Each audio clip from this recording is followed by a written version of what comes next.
Olá, sejam bem-vindos para mais uma aula de biologia. Nós vamos falar do reino animal, do grupo dos vertebrados, os anfíbios. A palavra anfíbio ela é de origem grega, onde anfi significa duas e bios, vida. Essa denominação é porque muitas espécies desse grupo têm uma fase da sua vida que é larval, na água, e a fase adulta, que é no ambiente terrestre. Então, essas duas fases dão o nome do grupo anfíbios, uma vida dupla. Os anfíbios mais conhecidos são os sapos, as rãs, as pererecas, a cobra cega, salamandras. Os anfíbios são os primeiros vertebrados capazes de viver em ambiente terrestre. Isso foi possível graças ao fortalecimento da coluna vertebral, o desenvolvimento de ossos e músculos das pernas dos seus possíveis ancestrais, que são os peixes. As pernas dos anfíbios sustentam e deslocam o corpo desse animal com mais eficiência do que nadadeiras.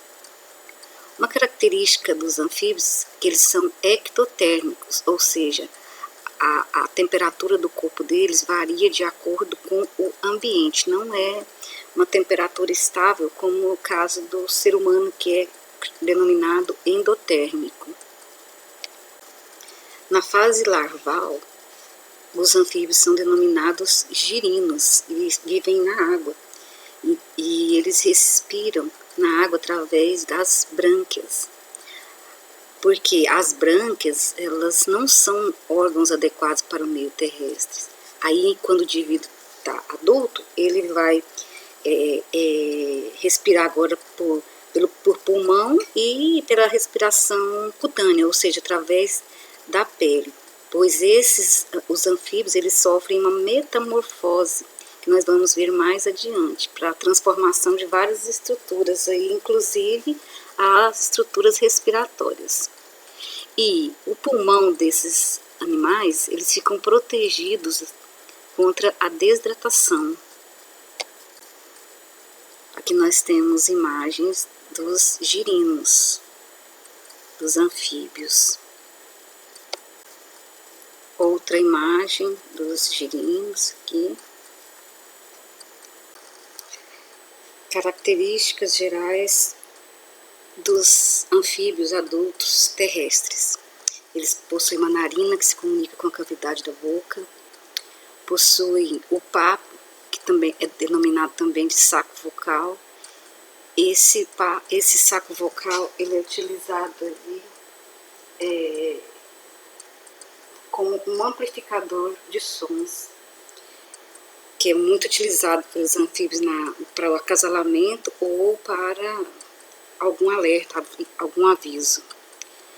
Eles possuem o tímpano, responsável aí, fazendo parte aí da estrutura auditiva.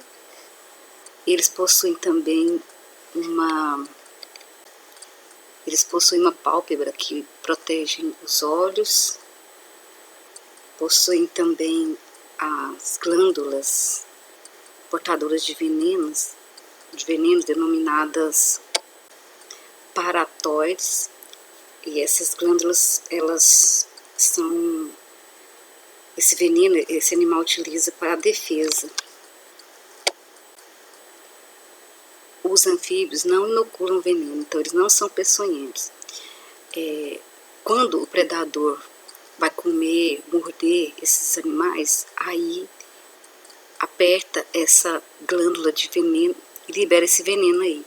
Aí é onde intoxica o animal, o predador. Então é uma glândula de defesa. Quanto à nutrição, eles são carnívoros, alimentam-se de outros animais.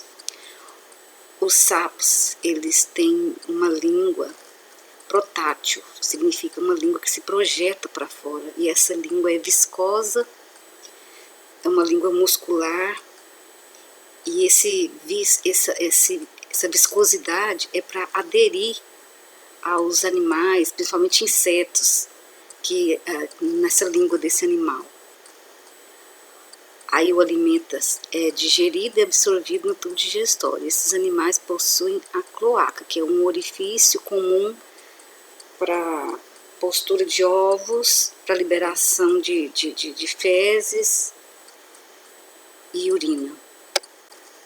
E também pela liberação aí de gametas reprodutivos, gametas reprodutores. No caso das fêmeas, liberação de óvulos, no caso dos machos, liberação de espermatozoides, as células reprodutoras. Os anfíbios possuem órgãos dos sentidos, os olhos, os ouvidos, estrutura olfativa, estruturas gustativas, estruturas táteis. Os anfíbios adultos têm glândulas produtoras de muco na pele, o que ajuda a manter a superfície do corpo úmida e lubrificada. Como a respiração dos anfíbios adultos acontece pelo pulmão e a respiração cutânea, que é através da pele, esse animal precisa ficar sempre em ambiente úmido. Então, os anfíbios, eles têm que viver próximo onde tem água, tanto no caso da respiração, quanto também para manter a umidade da pele, juntamente com o muco produzido, tanto para a reprodução desses animais. Porque na reprodução, nós vamos ver aqui agora, os gametas sexuais, ou seja, as células reprodutoras, são liberadas diretamente na água, e é lá na água que vai ocorrer a fecundação. Então, vamos falar agora da reprodução dos anfíbios. Na reprodução dos anfíbios, ocorre o chamado abraço nupcial, onde o macho abraça a fêmea, massageia ela, e aí ambos lá na água, eles vão liberar aí onde estiver, no ambiente aquático que eles estiverem, uma poça de água, um lago, onde estiver água, eles vão liberar as células reprodutoras, os espermatozoides, né, o macho libera o espermatozoide através da cloaca, e a fêmea vai liberar os óvulos através da cloaca. Aí lá na água ocorre o encontro do espermatozoide com o óvulo, acontecendo a fecundação, que vai desenvolver num ovo, onde vão estar os girinos. Aqui nessa figura nós temos desova dos anfíbios. Essa desova nos anfíbios, ela consiste na liberação do espermatozoide pelo macho e do óvulo pela fêmea, no lago, na poça de água, e a imediata fecundação. Após a fecundação, a célula fecundada, a célula ovo, o zigoto agora, vai desenvolver uma membrana, formando aí um ovo, onde vai desenvolver o girino. Aqui nós temos o ovo, a membrana, né, que é o ovo, e aqui dentro o girino. Aqui nós temos mais figuras de girinos. Então, na reprodução, os machos atraem as fêmeas coachando, ou seja, fazendo aquela vocalização, o som para atrair a fêmea. E o acasalamento ocorre na água, ou como eu já comentei, em poça de água, ou lagoas, rios. E como o encontro do espermatozoide com o óvulo acontece fora do corpo, fala-se que a fecundação é externa, ou seja, o encontro das células reprodutoras masculina e feminina ocorre fora do corpo da fêmea. E, como nós estamos vendo, essa fecundação é dependente da água. Então, esses animais dependem da água para a sua reprodução, para dar origem a novos seres vivos, aos seus filhotes, seus descendentes.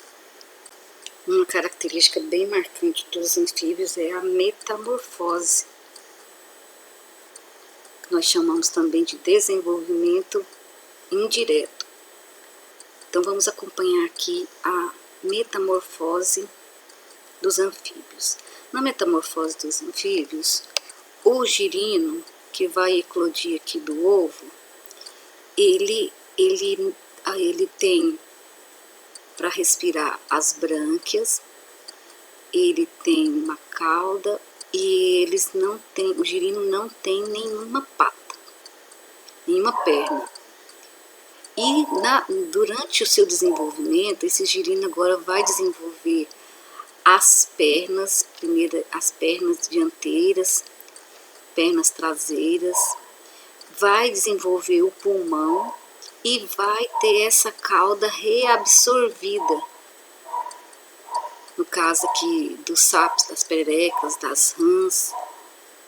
Então, essa mudança é tanto no aparelho respiratório quanto no aparelho locomotor e na cauda, nós chamamos então de metamorfose, que é uma transformação desse indivíduo que para viver agora no ambiente terrestre. Um indivíduo adaptado para viver na água, enquanto ele na fase jovem, e aí para a fase adulta ele vai ficar agora adaptado para viver no ambiente terrestre, agora com as 4 patas, com o pulmão, com a respiração cutânea pela pele, né? E recordando que na fase de girino a respiração era por brânquias. De acordo com algumas características, os anfíbios foram classificados em 3 grupos: os anuros, os ápodes e os urodelos. Vamos ver agora esses grupos.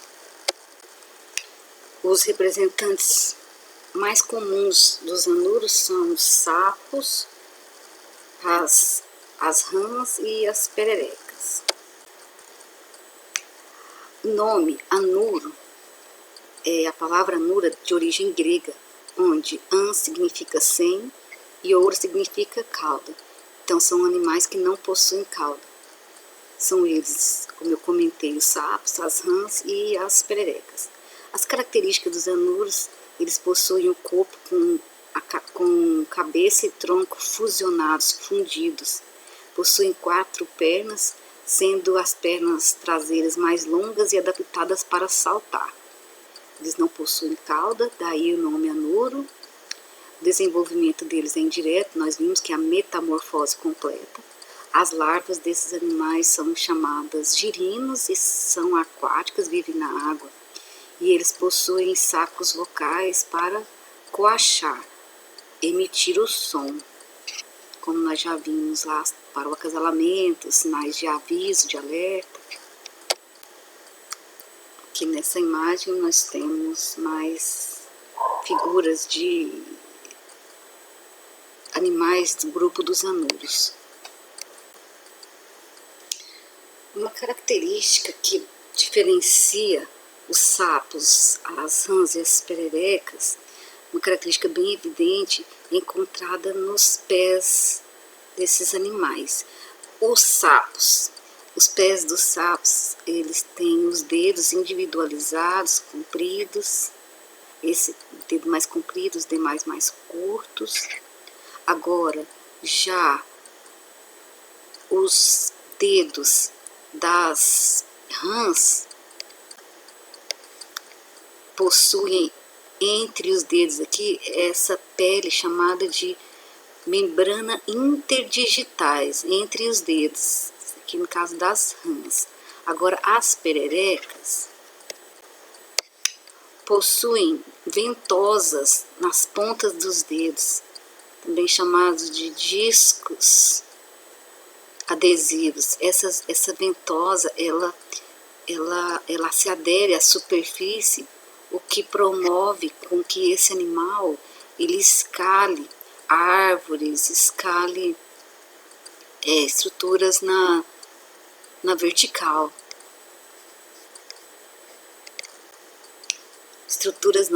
Superfícies na vertical, como por exemplo no tronco das árvores aqui.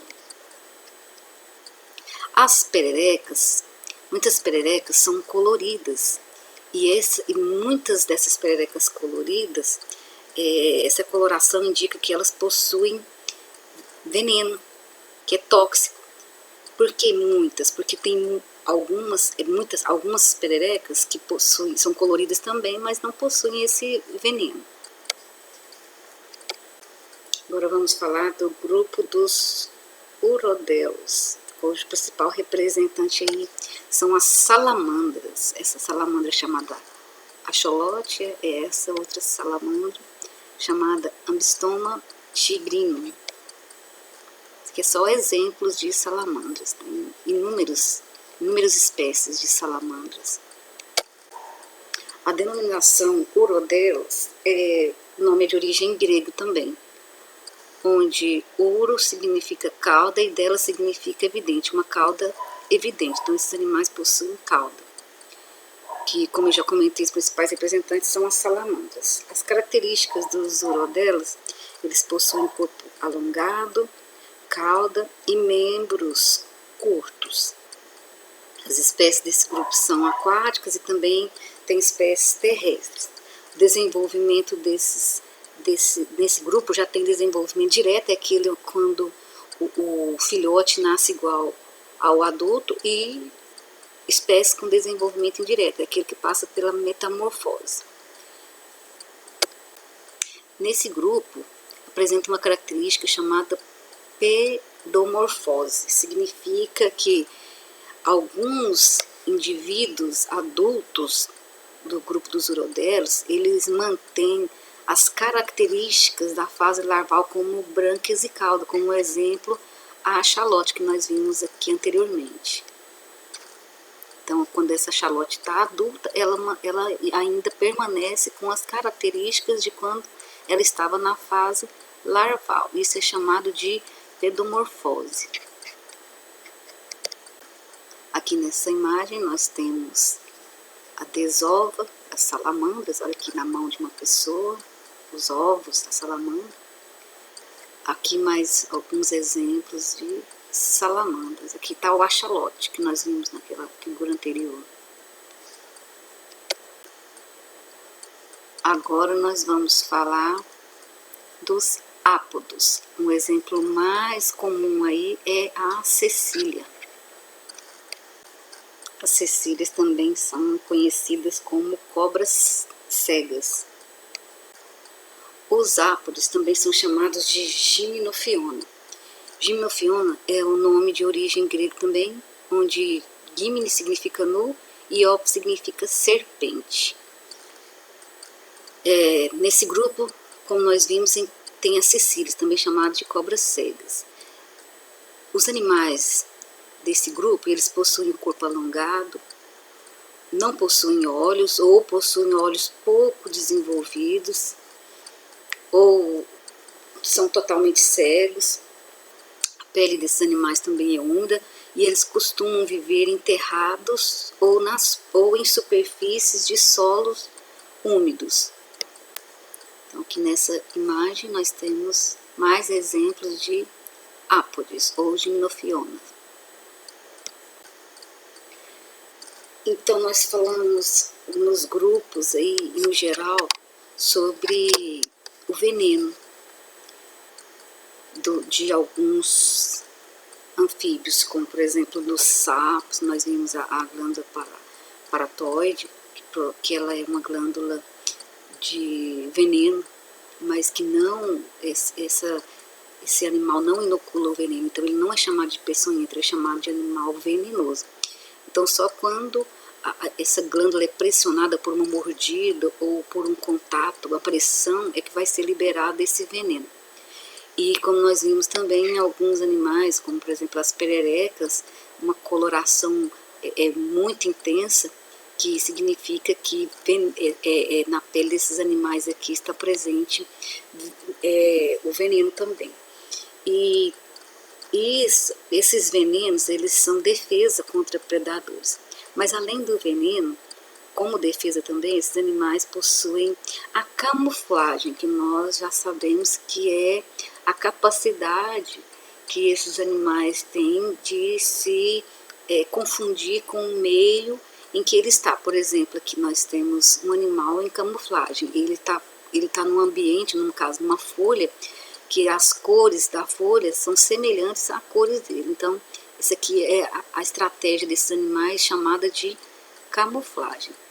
Os anfíbios, eles têm uma grande importância ecológica. Eles alimentam-se, né, são predadores de muitos insetos, promovendo assim a contribuição para o equilíbrio ecológico. Os anfíbios são animais dioicos, ou seja, nas espécies existem o macho e a fêmea.